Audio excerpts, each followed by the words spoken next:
I'm absolutely delighted that Mark Weightman has joined us today. Mark is a service user who has moved recently from Nottingham, which happens to be where I am today for work reasons, down to Oxfordshire. And we're delighted to be working with Mark on a number of pieces of work with the Oxford Academic Health Science Network.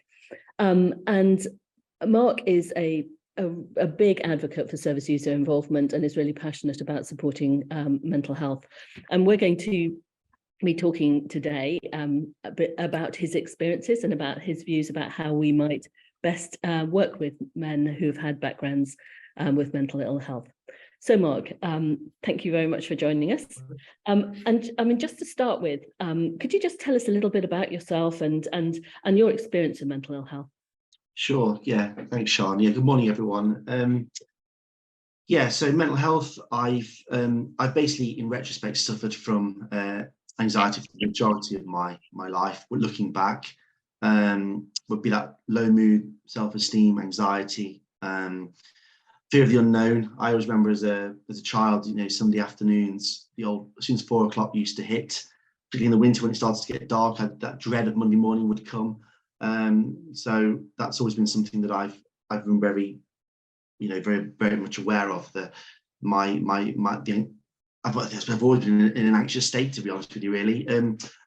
Consequently, I was diagnosed in 2003, January 2003, with OCD, obsessive compulsive disorder, in my first semester at university. Not surprisingly, retrospectively, not surprisingly, before the January exams, hence uncertainty, hence the anxiety was obviously heightened at that time. I've had various experiences of CBT in the UK, Austria, and Germany, where I previously lived, particularly with the ERP part, the exposure response prevention part of CBT. Found it often quite prescriptive, and I found the work of the Canadian psychologist and academic Adam Radomski. I found him very useful, particularly his work on understanding my emotions and how that affects my OCD. And it's that lifelong battle I've got, I suppose, to manage this as effectively as possible. Yeah, and I think that it's really interesting, that sort of recognition that actually when you look back on it, that actually it's been a longer sort of issue for you than it is just from the point of diagnosis. Yeah. I mean, if you think about sort of working with services, I mean, what sort of things do you think are important for them to take into account when they might be working with you or with other men who've had experiences of mental health? I think it's a really important question, Sean, because co-production, I suppose, it's constantly evolving. So I think that it's really important that we do look at this. I mean, for me personally, I've got my notes in front of me, so if I'm looking down, it's just I think I don't want to forget anything. I thought for me was understanding and embracing and the displaying of equity, in that the professional understands that he or she is, or they are one piece of the jigsaw, so to speak, and not all of it. And that actually that there is that parity of esteem, if you like, that the patient's input is also important with what they want, along with their families and carers and other relevant stakeholders. I think that's really important. There is that equitable discussion. Too often there seems to be an incongruence there in terms of which voice, which weight is more important. Often that's obviously position-based, but as you alluded to at the start, in your introduction, Sean, it's also to do with unconscious bias, to do with how perceptions of individuals and et cetera, et cetera. I think it's really important also to look at triggers that are barriers to co-production. For example, the geographical location of a workshop. There are certain, in my experiences, in Nottingham, as we just mentioned, there were certain parts of the city which some people find are very, very I should say provocative or very difficult to engage in. Even things like the time of the day, the noise, the smells, the type of chair one's sitting on. It really is that fine detail to get people in a place where they are actually able to really engage and not be triggered in terms of engaging with things like co-production. I think also it's really important that support is provided not only before the co-production takes place, but also during and after. I think that's really important. I would also say, because I think sometimes often, you go to a co-production event and it's like, okay, it's often had the thing, sometimes it's already been sort of, I'm there to sort of give my comments and to give my 2 pence worth, but actually it's really already been, a lot of it's already been decided. And I would say that's not always been the case, but at times it has. So I think, to go back, I would also say as well, barriers to engagement is also really important to think about, in terms of looking at the outside contextual determinants, for example, race, sexual orientation, social class, level of education or perceived education, whatever that means, nationality, and of course the unhelpful age-old misnomer of that men suffer from. I mean, I think in my experience, it might be just as prevalent with females. I don't know, but I'm a male, so I took my own perspective. But that coming across as weak if one displays their emotions. And actually, it's about, that's not what a man does, so to speak, whatever that means. And just finally, the importance of human connection. I think it's really important that I find this with my own therapist, actually, that I receive a little bit of them from. It's not just that there is that sort of relationship, and there'll be parts of them where they actually give me. So I feel actually I know a little bit about them. It's all at an appropriate level, but I think that's really important. Because that goes to create that therapeutic relationship, which ultimately is based on equity, trust, and I suppose mutual understanding. Really, I think that's where yeah. No, that makes a lot of sense, and I really like the description you had of that sort of much broader geography of what might make a space not an ideal space for someone to come to. And I actually haven't really thought about that terribly much. I mean, I've thought about the things that you usually talk about, accessibility. Can you get a wheelchair into the venue, sort of thing. Is there anything else that you can around that sort of idea of the space being so important that you could share with us? Yeah, I think it is, because for many, if I think about service users, volunteers, etc. Unfortunately, again, in my own experience, I'm not saying this is obviously fact, but often they haven't been in situations, or haven't been privileged enough to be in situations due to the circumstances that they've been dealing with. And it's actually a very foreign situation, and a very unknown situation, where they're often in a building which is very obviously professional. There is the protocol, the terminology, the jargon, etc. And if one's not used to that, that can be very overpowering straight away. And I think it's really important that when everyone's introducing themselves at the start, and it's all the titles, etc., automatically think, crikey, what are these guys? You really listen to me? What do I know? These guys look at where they come from, look at who they are. So I think it's really important that there is that atmosphere of, hey, you know what? We've all got an equal stake here. You're coming from the lived perspective, but also I'm coming from the learned perspective. And I think there is also important to, in my own experience, it's really important to understand that sometimes when people are co-producing, service users, lived experience, etc., are involved in co-production, there is, again, in my understanding or experience, there is this sort of expectation that there is a professional skill set there, and that's not often said at the start, and therefore, that one understands how how an agenda works, how a meeting, the protocol, etc., and all the terminology, and understanding that actually some people are not as fortunate enough to have the opportunities to have learned and developed those skills for all sorts of reasons. So let's not expect that they do, but conversely, let's also let's not expect that professionals necessarily also have the understanding and the knowledge. So it's like a Venn diagram, if you like, that 50-50, and it's getting that bit in the middle that's really where the good stuff happens. But it's easier said than done. Of course, this is a reason for having these conversations. Yeah, exactly. In principle, it sounds, it's very straightforward. Yeah. In practice, these things are often tougher than one imagined they might be. Yes. And trying to, I like this idea of balance, trying to balance the learnt and the lived experience, and accepting that both have, an equally important part to play. But in order for that to happen, you have to do some things to allow both both groups of people to really connect and get that human connection we're talking about.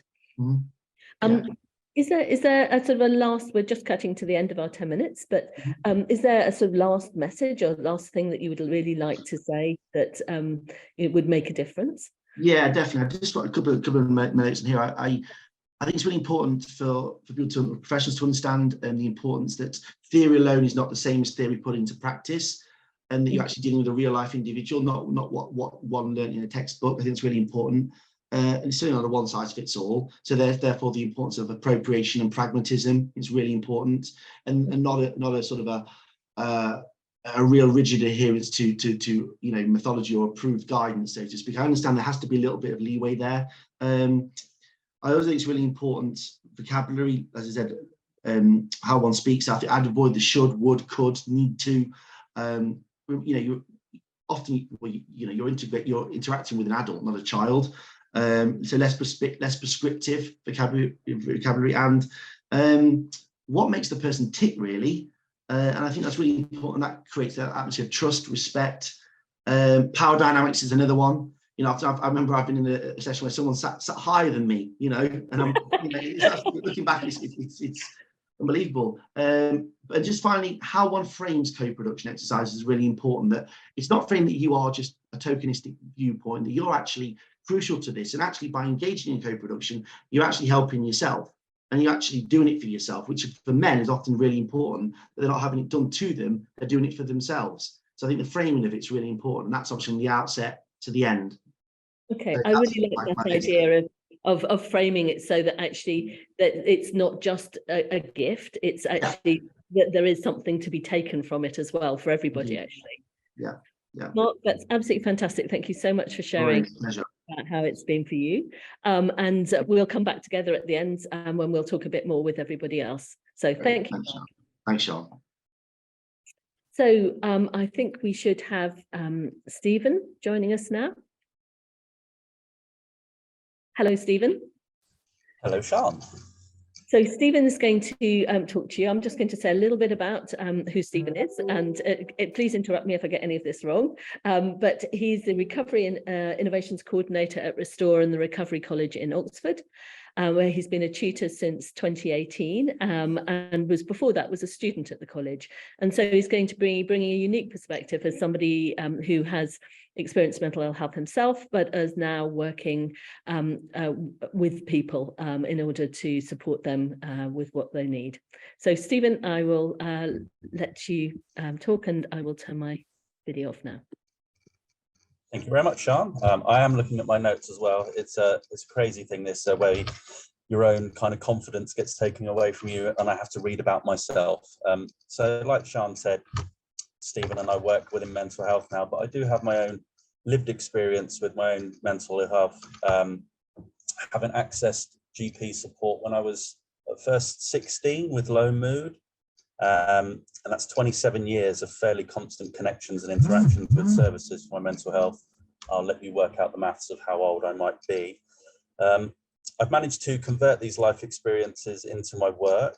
I used to get incredibly crippling, overwhelming imposter syndrome when starting my job, because I would be working with psychologists and psychiatrists, and especially around the Oxford area, there would be learned academics, and I would not want to engage. And someone pointed out to me that they maybe spent a few years reading about a subject that I'd spent a lifetime experiencing, that both of us had equal value to the input we could have into the work. So I found that off the bat was reassuring to begin with, because there was always that unstated level of I wasn't worthy.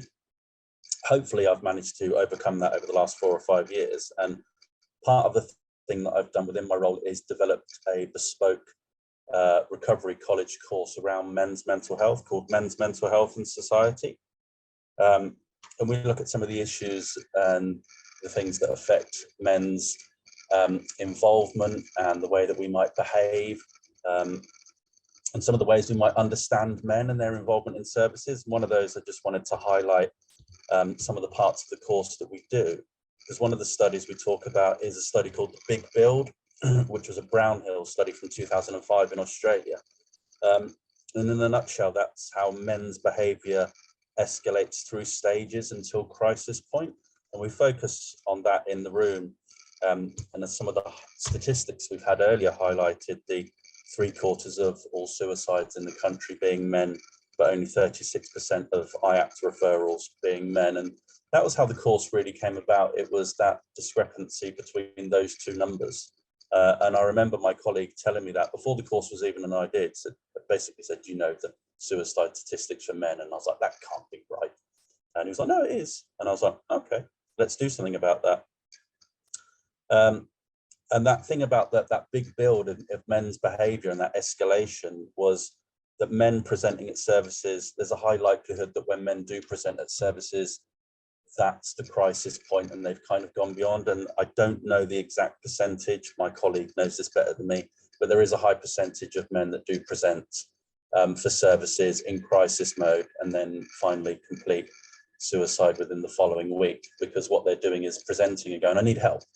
And as we all know, there's waiting lists and these things take time. They go, okay, we can get you in 3 weeks, and 3 weeks isn't enough because they're at crisis point on that day. So that was one thing to consider about understanding men's behaviour, is that in general terms, they can wait too long and present too late, unfortunately, at times. Another thing we focus on in the course is around communication and how that could be very men specific, and the language could be more aggressive or conflict focused. And we find this is really interesting and eye-opening, because it's not a defined men's course in that only men can attend. So it's open to carers and family members. So every time we go through some of the exercises, we find usually the females in the room are like, do you guys really talk like that to each other? And I was surprised the first time I did it that there was a surprise that we do. So that kind of, you know, like you might say things like, I'm really battling this at the moment, or I'm really struggling to fight my own mental health. It's kind of an aggressive language. Not completely men specific, but more likely. And it's just sometimes I think for when we're working with the men, it's worth thinking about the communication and the message rather than the actual words that can sometimes be used. What's the underlying message we get? I do share a lot of personal stories when I do the course to normalise the experience, and people are generally surprised at how I present and the content, because that can seem odd sometimes. And I think this can go a long way to how we feel about what a man is. And one of the other aspects that we do on the course is we think about the gendering approach, like when we talk about dealing, and I know we're thinking about that today, but we think about dealing with men. And we throw up the question, well, what is a man? You know, what makes a man? And there are so many different aspects. You know, sexuality, you could be gay, you could be trans, old, young, introvert, extrovert. And like all of us, there will be a scale where we will sit upon, and no one size fits all. But in general, there are some truths about men that we should consider. But I think it is worth being aware that some of those aspects, it's about concentrating on the individual first and seeing where they might fit in. So in general terms, men might be considered shoulder-to-shoulder communicators. They like practical solutions and a binary approach to things, but not all the times. And we will all fit into different brackets. And assumptions can be limiting at best and damaging at worst. There can be preconceived judgments. I use myself as an example. Sometimes I've, unfortunately, through no choice, lost my hair quite young. I used to play a lot of rugby, so I have a certain image and view that I've been in situations where there's been conflict in a classroom and people are like, Stephen, you go and sort that out. And I'm like, I'm terrified. I don't want to go anywhere near that. But there's an assumption because of my appearance and my gender that that's something that I'm comfortable to go and do. Whereas the actual thing is that I actually feel quite vulnerable and afraid of a lot of those aspects sometimes, but it doesn't compute to how I might present. And another thing can be around services being particularly gendered. I was part of a group therapy service where I think there were 16 participants in the room over 3 years, and 2 of us were men. So it was through no fault of anyone's own. It was a very gendered approach to me not really seeing anyone that I could relate to that looked like me in the space. So if we think about going forward, how could we help engage men and promote better men's mental health? I think education is always going to be a core aspect, education and understanding of just why and how, and the differences like language, presentation, how we might build up to escalation points, using the correct language for the audience. There is a certain dynamic in the way that men may interact. Be aware that data and studies suggest, and that is always a good barometer to go by, but it's always worth listening to the individual first. And one of the things I'd just like to leave with this thought, because one of the things that's come up a lot on the course when we talk about men's interactions and we kind of break down and we go back through different stages, is we talk about what it is that people are fearful of, especially if they're men, in interacting with services or being involved with things. And we kind of come down to the last few times about this concept of being vulnerable, which is healthy. But then when we pick more at it in the room and we do a Q&A, people always associate being vulnerable with being weak. And we kind of come to this consensus that, you know, this social construct is that men can't be weak, but they associate being weak with being vulnerable. But they're not the same thing. And I think it's worth sometimes that being vulnerable is healthy and to look for and engage with support. And it's not the same as being weak. Not that there's anything wrong with being weak, but there is that association with those two. Don't know if I've run out of time, but I've kind of got to the end of my bit, if that's okay. That's absolutely perfect. You're dead on time, in fact. So thank you very much, Stephen. That was perfect timing. That was absolutely great. And it sort of, it really brings together some of the things that Mark was talking about as well, about this sort of, you know, how to work with men needs to recognize that actually there are lots of ways in which men are already pigeonholed and, you know, told that they're like this, even if that may not be the most healthy thing to do at the time. So thank you very much, Stephen. We'll be coming back together after our final speaker. So I think I should now be joined by Joe. Hi, Joe. Hi. We're delighted to have Joe here, who's going to talk about some work that he's been involved with. He's the policy manager for Samaritans and previously held a similar role at the Red Cross, and is going to talk to us a bit about some co-produced work that is really looking at picking up some of the things that both Stephen and Mark have said about trying to get men to be involved at an earlier point and thinking through what men say about that. So Joe, it's over to you, and I will share my screen and your slides in one sec. Thank you. Yeah, so I think, as Sian has just said, quite a lot of what I'm about to talk to you all about has actually been covered by Stephen and Mark, which is pleasing in a way. And it's Engaging Men Earlier, a guide to service design, which we published in 2021, which is going to be the focus of my talk with you today. We could go to the next slide, please. So Engaging Men Earlier is the second of two connected reports. The first was Out of Sight, Out of Mind. We are interested at Samaritans in the experience of men, particularly low-income men, as the group most at risk of suicide. So middle-aged men from the poorest communities are 10 times more likely to take their own lives than the most affluent men living in the richest community. So there's a really heavy socioeconomic gradient to this sort of quite shocking suicide stats that we've been hearing about. For Out of Sight, Out of Mind, we undertook 16 in-depth ethnographic interviews with men who had experienced a suicidal crisis, basically. And what they told us, very similarly to what we've heard from Stephen, is that well-being services, community-based well-being services, weren't seen as relevant to them until they'd hit very much rock bottom. And that left us with the question of, well, how do services engage with men before that point? How can they be seen as relevant to men before they hit rock bottom? Go to the next slide, please. In order to answer that question, we undertook workshops with a small group. They were very in-depth workshops of 27 less well-off men across the UK and Ireland. importantly, we spoke to men who were not yet at crisis point, but were experiencing some of the factors that we know to be risk factors for men. So they'd experienced relationship breakdown, they'd experienced job loss, they might not be seeing their children as much as they'd like to. So we spoke to men both in middle age, but also a little earlier as well. And so really what we wanted to ask these men who are not yet in crisis was, what do they want from services to support their well-being? If we go to the next slide, please. To answer that question, we developed a range of fieldwork materials. When we're talking to the men, many of whom hadn't been involved in work like this before, we tried to make things really tangible.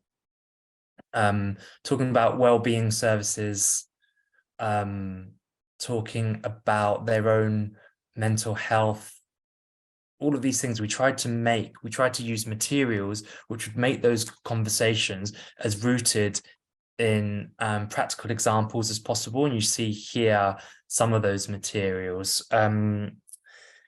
We sort of use these continuum in the top right here. There's this sort of like this chart where we asked participants to kind of map what they'd want from services in terms of exclusivity versus inclusivity. We asked them to pick out specific examples. So the workshops are really quite structured. And what that did was, for the most part, put people at ease to have conversations around well-being, which they weren't necessarily used to having, particularly with strangers. We brought men together who had never met before. And so in that kind of way, that structure really, we found that structure really helped. We also really crucially for this work used a persona. Dave was our persona. You see that in the top left. We created a persona that people could talk to about Dave's needs rather than their own. We gave him this persona. He'd been feeling a bit low. He has a partner, a daughter, but they've been living apart. And I'll speak a little bit more about the impact of using that persona. If we could go to the next slide. Well, what did we learn? The main takeaways, we had sort of 4 main takeaways in terms of working with this group. The first was that it was really important to be flexible to reach different groups. So we worked with a research agency for this bit of work, and we went into communities to reach out and into those communities to get people involved. One example where we got a number of participants involved in the research was in a sort of men's shed initiative, which was on a industrial estate in rural Wales. And it was a good example of, I mean, historically, we might have put a call out to get involved over social media. We might have gone through established kind of links that we'd already got through Samaritans of the research group. Actually, what we did differently with this was being much more proactive, reaching out into communities where we didn't have existing links, and as I say, taking the opportunity to people, which was really, really effective. And we spoke to them. We undertook some sort of initial interviews, chats with the men where they were. The workshops themselves were online, but that came at a later date. I've freed the participants by using a persona. What I mean by that is that talking about Dave allowed the men, especially in that group where they didn't know other people, allowed the men really to talk about themselves through Dave. And it just broke down a barrier. I think we challenge often this thing of men can't talk about how they feel. I think we've got the research to show that time and time again, that's not the case, but actually creating the conditions are really important. And we definitely found through the use of this persona that men got past that notion that talking about themselves and their own well-being might be in some way indulgent. And actually, by talking about Dave, by talking about themselves through Dave, that really freed them up to have very kind of in-depth conversations actually about their needs and about their well-being. I've spoken already slightly about this, but the importance of avoiding hypotheticals, making things tangible, rooting the conversation in examples around well-being services that the men could relate to. And finally, using payoffs and choices. So there was potentially the men could have been drawn into saying, well, well-being services should do, we've identified five important things for them to do. Well, they should do all of them. And the way that we tried to structure the conversation and like hone down into the most important parts was by sort of using payoffs, choices, if you could only do one thing.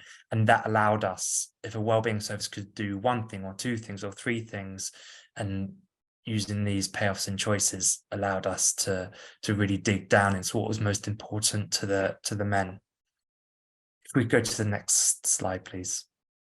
So just in the interest of finishing things off, we came up with 5 key principles that the men wanted to see from the wellbeing services. So those were: use activities to facilitate conversation.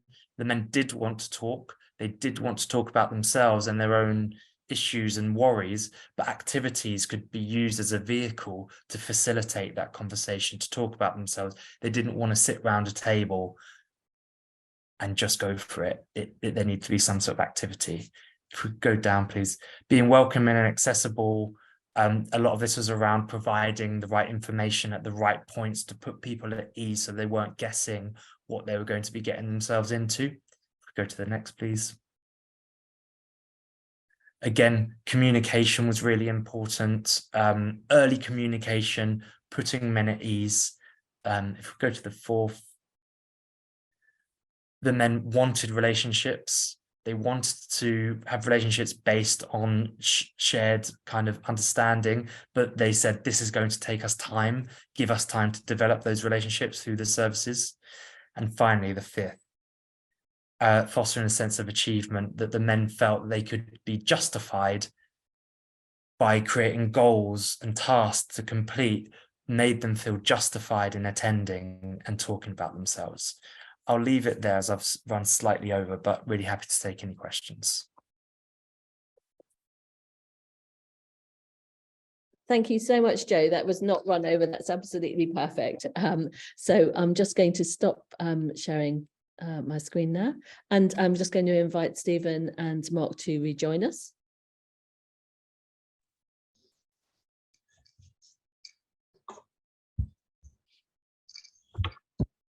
Lovely. That was a really fascinating sort of set of perspectives, which complemented each other very well. And we've got some questions already in the Q&A. So I'm just, there was one specific question about sort of shoulder to shoulder. I think that was Stephen that mentioned that.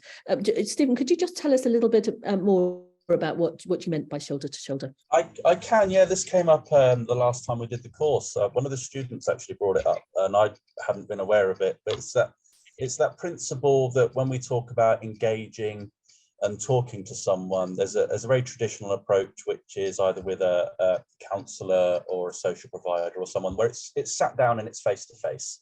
And what we discovered was that actually could be quite gendered, because that, traditionally women seem to respond better to that, but someone introduced this shoulder to shoulder concept, which I absolutely love, which was men will do that, but whilst they're sat at a bar or driving in the car or on a workbench doing something together. So it's that kind of no direct eye contact, and you've not got that fear of engaging, but you kind of shoulder to shoulder, watching a football match, whatever it might be, and you're kind of talking out the side of your mouth to, like use Joe's Dave, like, all right, Dave, how's things going? Well, and he's like, And it creates that comfort level and that security. So that's the shoulder to shoulder thing rather than the traditional face-to-face approach of talking through problems. Yeah, and I think that really resonated for me with that sense of what Joe was talking about, activities-based sort of things to do. I mean, Joe and Mark, do you want to add to that sort of idea? Joe, yeah, you first. Yeah, just to say it was that's very much that shoulder to shoulder is a phrase I wish we'd have had for our report, because it speaks exactly to that, using an activity. What scared most of the men that we spoke to is the idea that they would go, a well-being activity meant go into a room, sit around in a semicircle or in a circle and talk to strangers about how they felt. What they felt much more comfortable was those shoulder-to-shoulder interactions, which they said importantly over time would lead to the conversations they needed to have, that they wanted to have. There just needed to be something else going on to facilitate that. But it's really clear that from the men we spoke to, yes, they want to have those conversations. Just facilitate those, or they will facilitate them themselves in a way that sort of feels right. So that's a great phrase. Yeah, really good. Mark, sorry. Yeah, no, I was going to add to that. I think I would love to have known that phrase before. I think it's brilliant. It encapsulates it, doesn't it, really, about how you can. It's a great way of actually using engagement to a method of engagement that's effective, and I think that's really, really useful. I think adding to that, I think it's the activities. That's what I mentioned was I think the activity is really important as well, because it's having a range of activities for a range of different types of men, and also understanding what certain groups of men value and what certain groups of men don't value. And that can also be something that I found in my experience is sort of a conduit, if you like, into conversations. I, like you, Stephen, am quite a big bloke, and I found that sometimes that has also, and I've sort of started speaking about my mental health and gone, well, that doesn't make sense. Why are you doing that? But it's actually it's changing the narrative that sometimes what certain men think men that talk about mental health look like, actually they don't. They can look like anything, you know. And it's really important that actually we challenge those stereotypes of not only how you talk about mental health, but also what people with mental health actually look like, and putting a face to the name, putting a face to the preconception, rather than just these sort of, I don't know, fantasies of that type of guy will do that, but he's not like me. And I think that's really important to make it if it's relevant, basically, then, isn't it? You know, and if it's relevant, you're more likely to engage with it. Yeah, that makes absolute sense. I mean, you know, I think both Stephen and yourself mentioned that no one size fits all. You know, I mean, men are as diverse as any group. You know, there are lots of different types of men. There are lots of different ways to be a man and what that represents, and therefore the way in which we might want to talk to men needs to have that variety behind it, rather than, you know, a sort of a cardboard cutout of, I don't know, somebody who's classically male. I think it's also, Charles, it's really important to understand as well that people from different generations have a different mindset, and I'm learning this that it's really important that what I consider to be, you know, enlightened, etc., is for another person, another generation, not. And that doesn't necessarily mean, and it's about not looking at it through their lens. That's really important. That, and actually engaging in dialogue rather than debate. There doesn't have to be a winner. It's okay to have different viewpoints. It's like the 6 and the 9. They're both right. It's just different viewpoints of the same, you know, figure, if you like. You know, so I think it's really important that we do that, because sometimes it can then turn into a debate about, well, I'm right, you're wrong, and this is better, that's not. And it's not about that. It's about trying to understand, I think, from each person's perspective, where they're coming from. It's easier said than done. Yeah, I mean, does that resonate with you and with Stephen and Joe? Yeah, it made me think of a part we do in the course, which leads into the whole language and communication aspect, which is we talk about this terminology of man up or be a man, and I say you should always respond to that with a question, which is, which man? And we do like a visual highlight. We have lots of pictures of lots of different men. I think the board that we have up is Julian Clary, Eddie Izzard, Prince Harry, and Mr. T. A diverse group of men, I think you'll agree. And we say, well, which one of these men has openly talked about their mental health? It's the privileged royal soldier. That's the one that's openly talked about their mental health, because Prince Harry has. And it's kind of those expectations and suppositions, like Mark was just saying, of someone comes in with a either gendered or generational preconceived idea of like, man, this, and you go, I get the Eddie Izzard isn't a man. I did in our thing, he says he identifies as a she and they, but also when he's doing a male role, he will slip back into boy mode. So he's got a fluidity. Yeah, I thought that as well. Eddie Izzard will talk about a they. I think that's what it says. Yeah. But even that, there's that fluidity of they choose as and when they identify as and when what. So he can say, or they can say, as a man in this moment or not. And I think that's that breadth of broadness of when someone says be a man. The question is, which man am I supposed to be? Who? Point to that one singular monolith of man, because it doesn't exist.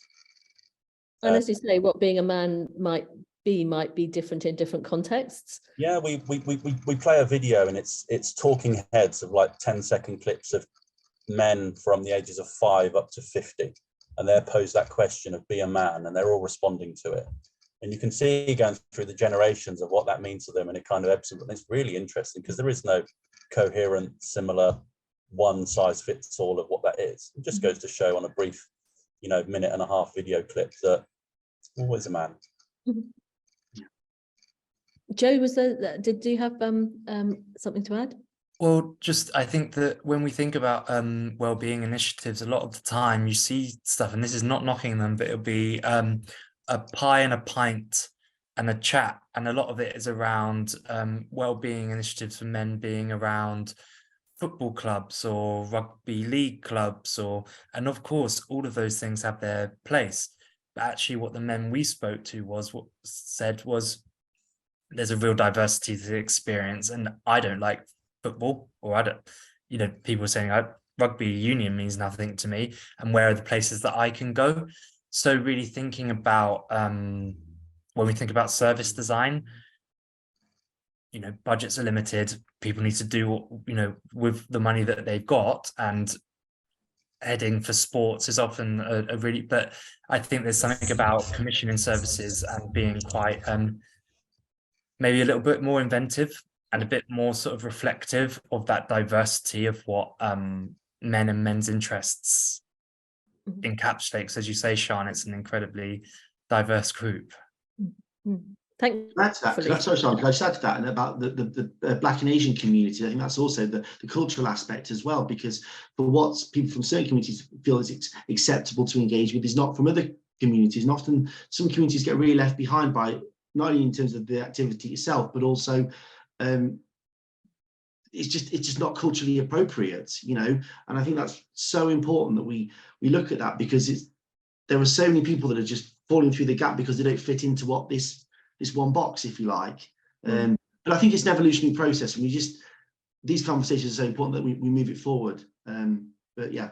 And it absolutely emphasises the importance of asking and the importance of co-production. This describes exactly why we have to have those conversations, because we don't know, and none of us can know for the breadth of men out there, and we need it to be, not one size. We need it to be diverse to actually address what might be helpful for culturally appropriate services, or services that are.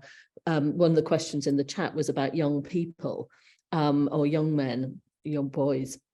And I'm just wondering whether anybody had any views about working with young men and boys.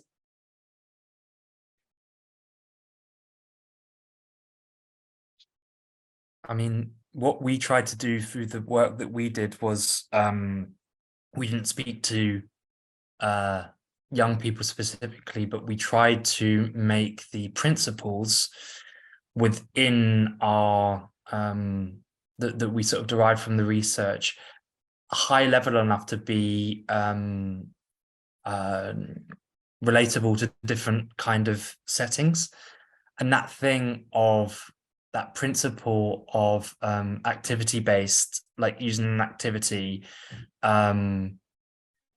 it's not so long ago that I considered myself a young person, and thinking about, like, I'm now going to counteract what I've said, but football and playing football for my sort of peer group as such an important thing, and the conversations inadvertently that happened around on the way to football, you know, like having a shared activity and passion, whatever that may be, and using that as a vehicle to help young men, middle-aged men, older men have those conversations that they need. I think it's relatively universal. What that interest or passion might be, I think can be changed. It could be video games, it could be woodwork, it could be walking.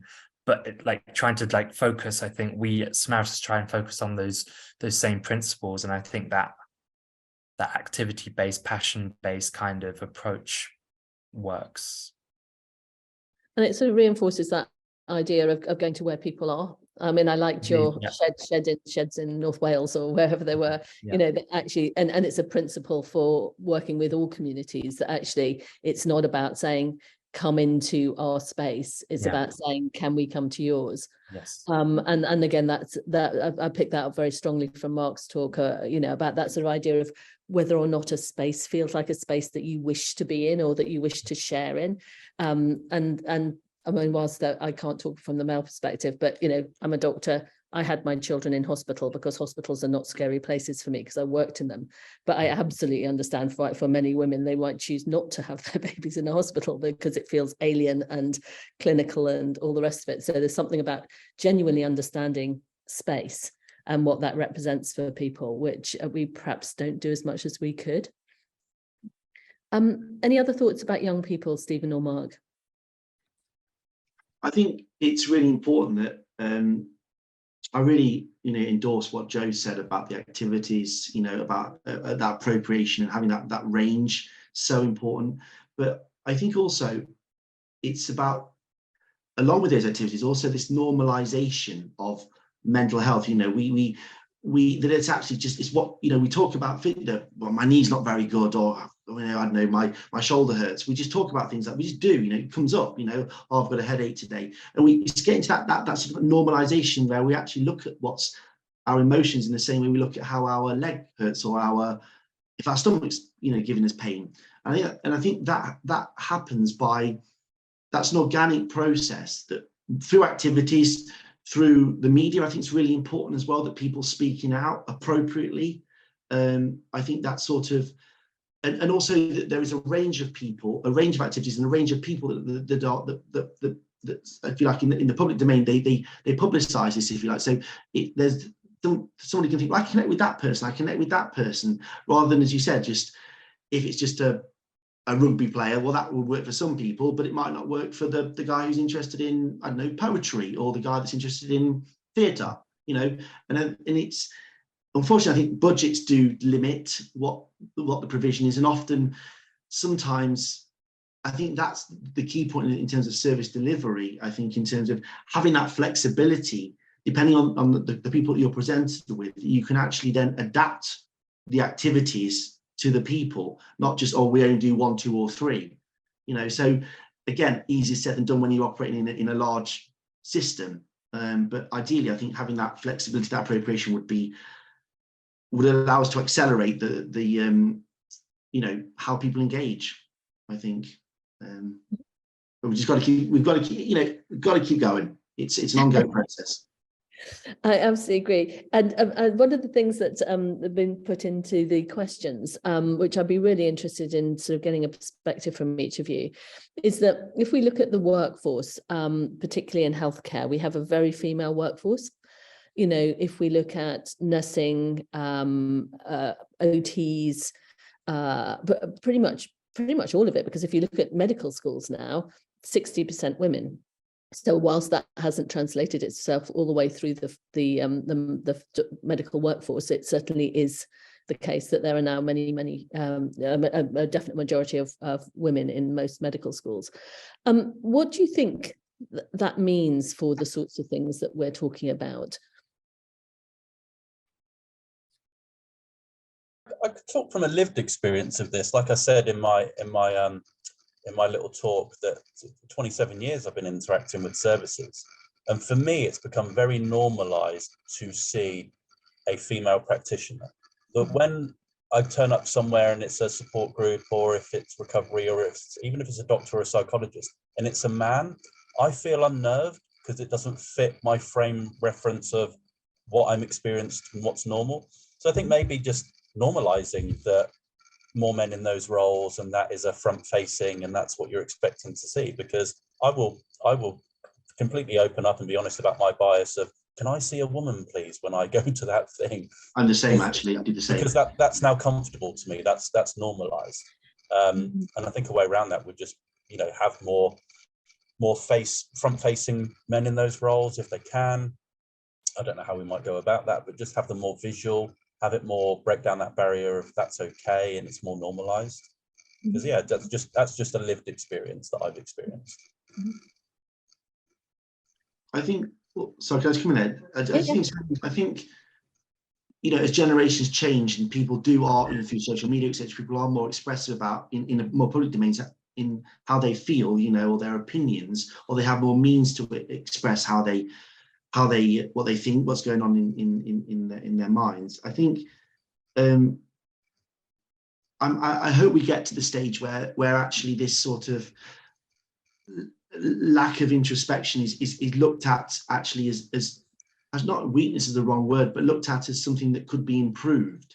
That actually it's a strength actually that you are able to, say in front of your friends, you know what, I'm having a really hard time today. I'm really struggling. And if you actually think, when I've done that, and it's really, really hard. The easy thing to do is go, yeah, I'm all right, no worries, it's all good. Let's talk about something, banal, something straightforward. But I think when I look back at people that have done that, when I've done that, or more importantly, people have said that to me, it's like, wow, that's actually taken a lot.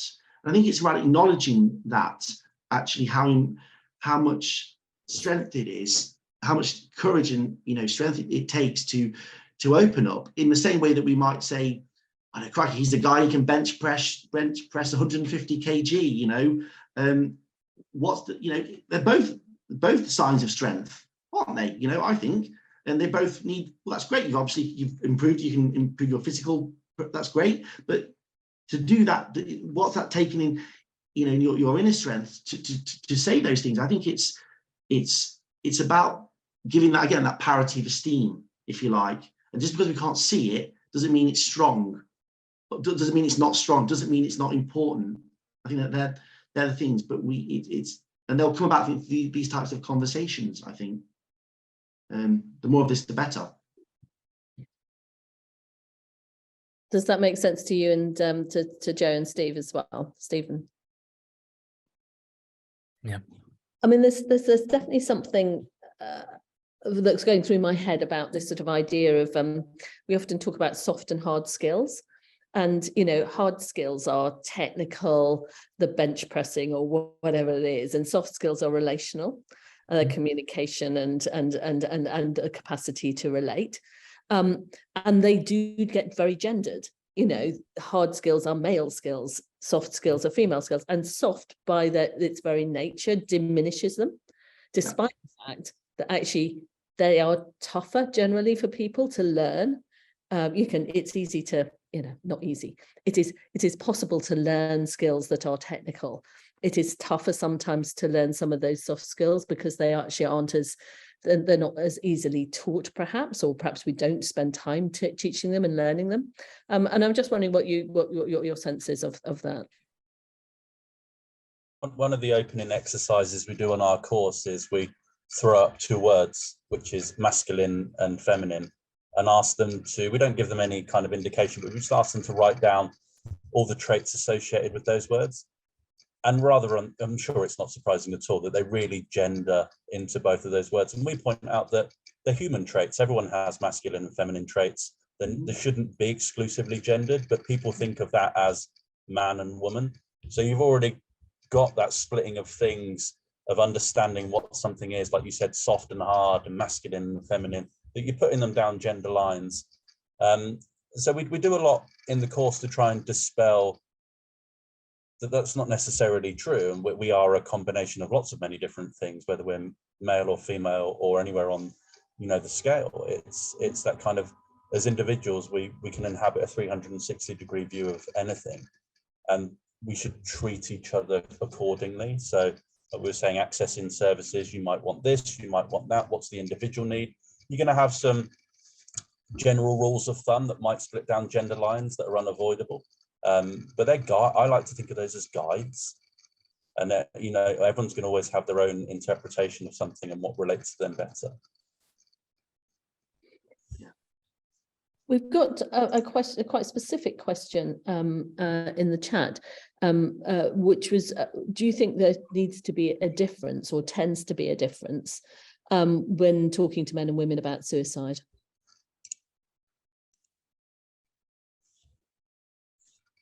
I suppose there's lots of different ways you could kind of interpret that question. What I would say is that the latest data that we have is that more women attempt suicide than men, more men complete suicide than women, owing to that. So they, without putting too fine a point of it, generally use deadlier means.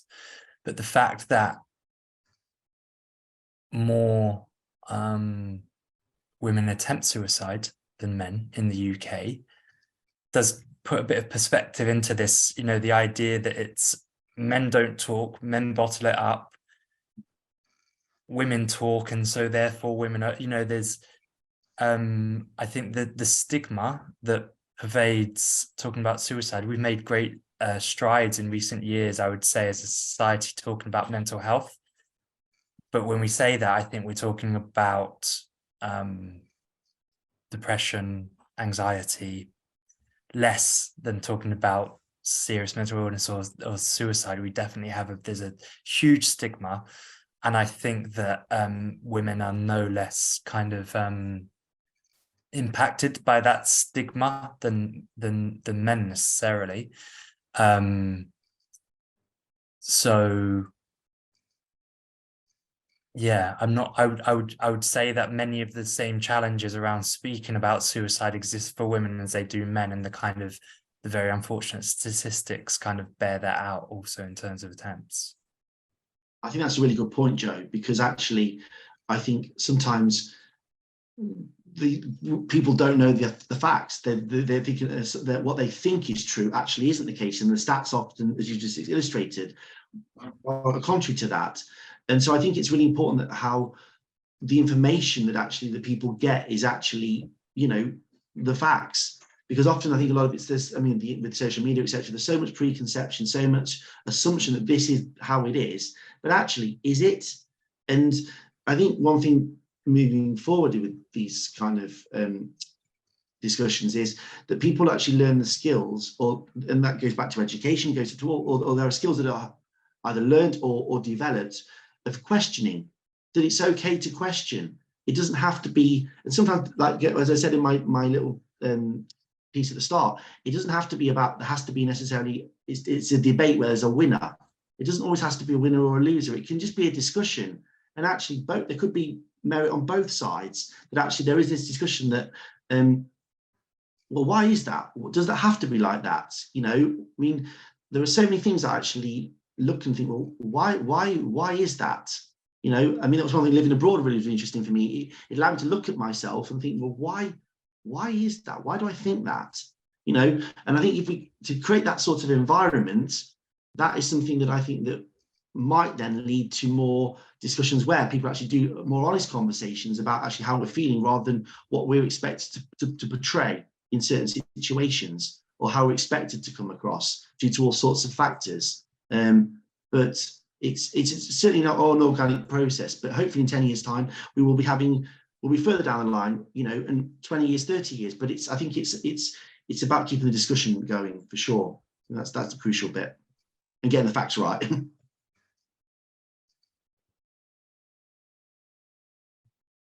Sorry, I turned my mic off there.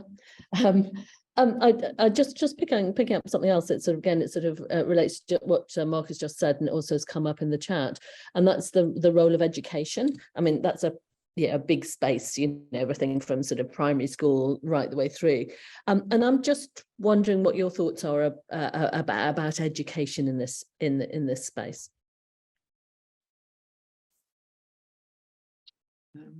I guess from my point of view, the role that I take predominantly when I'm working in men's mental health is for a recovery college. So we are fundamentally psychoeducational. So it's not therapy, it's not advice, and it's not that kind of support services. It is coming. There is a therapeutic aspect to sitting in a room full of like-minded people for 3 hours talking about the same subject. But it is informative. The idea is to dispel myths and rumors and to give the right information and tips and the way that we could move forward and well-being and all of that. And I think I'm a little bit biased because that's what I do, but I find that very helpful. And I think if you could take all the way back to primary school and you could put it on the syllabus with the Ofsted thing and just normalize it, which I have said a few times, and someone did correct me the other day on one of my courses and said they have started to do that, which I was unaware of, which I think is a fantastic thing. Just like in all schools, you have a certain age where you reach where you get sex education, you have this, you have life skills, put that in there as well. And then by the time, and I'm not saying that solves everyone's mental health issues, but that gives a greater awareness. And from my own lived experience, again, the first time I had a proper breakdown, I think I was about 16, 17. It sounds dramatic, and I use this as one of the stories on my course. I thought I was dying. It just sounds very dramatic, but I didn't know any difference. I knew nothing about it because I was like, oh my God, this is it. This is the end. I still live with my mental health, and I probably experience things as acutely as I did then. I've got such a breadth of awareness now that I'm like, oh, I'm having a really low period. This is affecting me. I will put this and this and this and this in place because I know that's what to do. 90% of it works, then that's fine. But that was through understanding and awareness. And that's how I came to work where I did. I started attending courses because I wanted to know more about the things that affected me. So I think it can only be a benefit. Just the earlier, the better. Normalize it. Yeah. Absolutely. Sorry, Sean. yeah, that certainly picks up. There have been a couple of questions around stigma in the chat, and stigma happens because people don't talk. I want to give people another chance to talk, but we do a course around stigma on the college, and it's got one of my favorite bits in it, that the worst stigma you will ever experience is your own stigma. Yeah. So people's outside perspective and what they say, it's what you think inside. And if you're saying, I'm worthless, I can't do this, I'm unwell, so and it's like, well, that's it might be informed by the outside, but it's a very internal stigma, and that can be the most powerful one. It's the voice you listen to every day. So stigma can be a real problem. I think it's equipping people with the skills as early as possible to recognise what they're feeling, to understand what's going on. And I think that's why I personally think this is a level of importance where with reading and writing, the 3 R's, if you like, going back, that it's that important, because this actually underpins how you feel, how you perceive the world, underpins actually everything in your life. That's your view, that your gaze on the world. And I think when if I look at the skills that I've gained, the transferable skills that I've gained through therapy in terms of analysis, looking at things in a 360, way, if you like, but that sort of debate, dialogue, understanding that actually there's more than one way to skin a cat, so to speak, and it's really important. And actually, I have many faces to me, many sides. Those skills are actually so important, and it's not only for yourself, but also in other walks of life. In business, deciding what electricity provider to go with, etc. So I think it's developing those skills that people see the importance of them, not only in terms of mental health, but also outside of the sphere, and understand the relation with mental health and the skills that you learn with other things that you do that might appear to be unrelated. It's about giving relevance to it. I think that's the important bit. And hopefully when things are relevant, then they become more normal, perhaps. Yeah, I like that idea of relevance. That there's a comment in here about somebody who teaches biology, and that obviously 16-year-olds are taught about recreational drugs, but they and their impact and all the rest of it, but they're not talked about mental health in that context, which seems to be a comment here about the sort of a real missed opportunity. And there's got to be something about the way in which we pitch this that makes it relevant, and that relevance is, make it relevant to the young people we're talking to, make it relevant to a very broad range of men that we might want to talk to. And the thing that was going through my head was this, this idea about what the expectation is around services. So I think Mark was saying, or maybe it was Joe as well, talking about this sort of that actually a wellbeing service is coming to a bit like that sort of, the sort of thing that happens in films when people go to AA, where they're expected to sort of, front it and sort of say, I am, and this is what, which is pretty scary for most people, I suspect. And if that is the model that people have in their heads, that mitigates against them seeking help. And so there's something about sort of the more we normalize, perhaps, in from schools onwards, the less likely that will be, is that's the picture of what it looks like. There's another comment from Roger again. Teenagers are ready to talk about mental health, and speaking anecdotally, I think that is so true. This is not in the experience of nieces and nephews, teenagers I know who have got a level, and obviously there's variety within that, but that have got a level of kind of an emotional vocabulary and a vocabulary around their mental health that certainly they 20 years ago didn't exist. And so there are opportunities there. Are the systems kind of keeping up with the kind of cultural change that's going on, and the sort of the increase. There's 3 bereaved fathers who have been walking across. 3 Dads Walking is their campaign, and they're looking to get suicide prevention specifically on the curriculum. And so that's a very sort of live conversation going on at the moment. But I just really echo Roger's point about teenagers are ready to talk. Mm-hmm.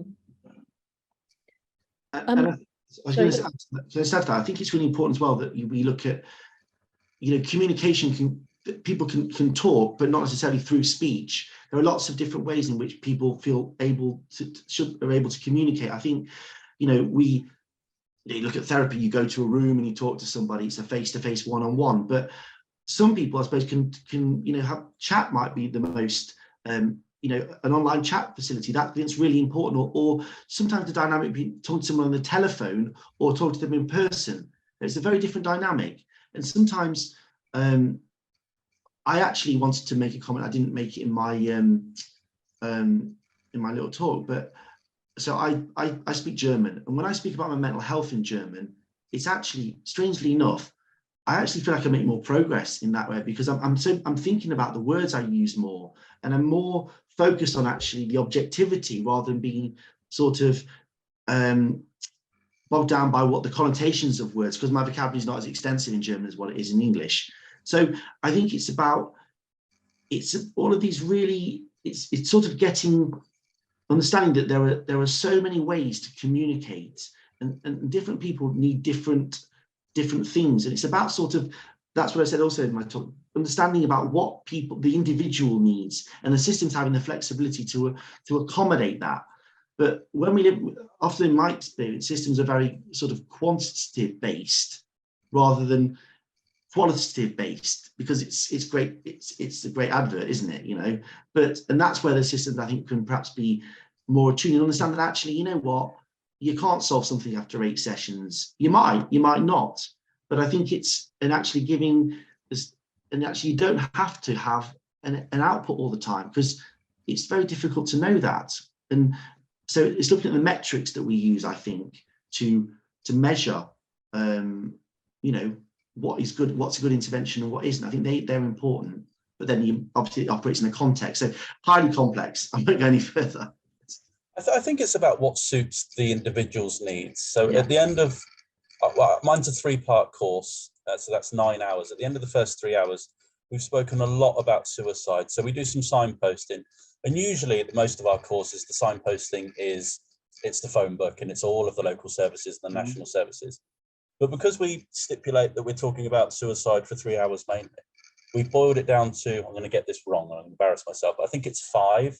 So it's the Samaritans, which you can call as soon as you leave the lesson. It's shout, which you can text as soon as you leave the lesson. It's calm, the campaign against living miserably, which you can email and talk on web chat as soon as you leave the lesson. And it's Safe Haven, which is a in-person safe space that you can go and visit in person. I think it's maybe 4 then.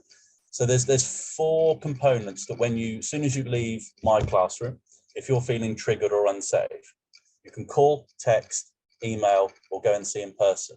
And we thought we'd really limit it down for that, because that might be the people's needs at that moment. But not everybody would be, well, I'll go and talk to a friend, or I need to phone someone up. It's like, I'm uncomfortable with those.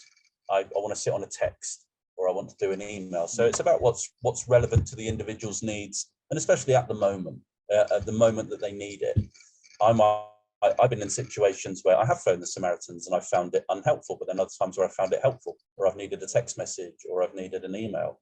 And sometimes it's your level of what you are in that place to accept and support. Yeah, indeed. Well, I think you're on mute, Sean, actually. You're on mute again, Sean. I'm trying to be sensible, so I don't know, there's lots of background noise, but obviously not sensible enough. There's something about a question about anonymity. I know that if you phone Samaritans, then you don't have to give your name, and so that's a way of sort of remaining anonymous. Are there other things that you know about that sort of allow people to contribute or to seek help in an anonymous way? I'm not aware of any of those things, and that in itself is perhaps something, apart from the Samaritans, or maybe other telephone, based or text based. That's perhaps really interesting, isn't it? That's a great question, because I think when you talk about the shoulder to shoulder, that's a diversionary, if you like, I suppose. But actually, let's go one step further. And why, why do we have to put our name to it, or our face to why is that necessary? What could we do? I don't have the answer to that, to be honest, but I think that's a really important question, actually, because that could be a really here's someone's put Couth and Shout. Yeah, okay, yeah, but again, online or telephone, not technology based, but how else could we do it? I don't know. But yeah. Any thoughts, Joe and Stephen? I mean, I can't have a classroom that's anonymous because it's full of other people, but we do at the beginning of all of our sessions have a group agreement where we fundamentally promote confidentiality. So that space almost becomes like a little capsule of itself. So hopefully that does promote that people are safe, and they can, if not anonymous, it's within that space. And as soon as they step out, that's held within that safe space. Not quite the same thing, but along the lines. Yeah. I think if we actually had where people felt safe and felt, able to contribute, then maybe the anonymity would become less of an issue in itself.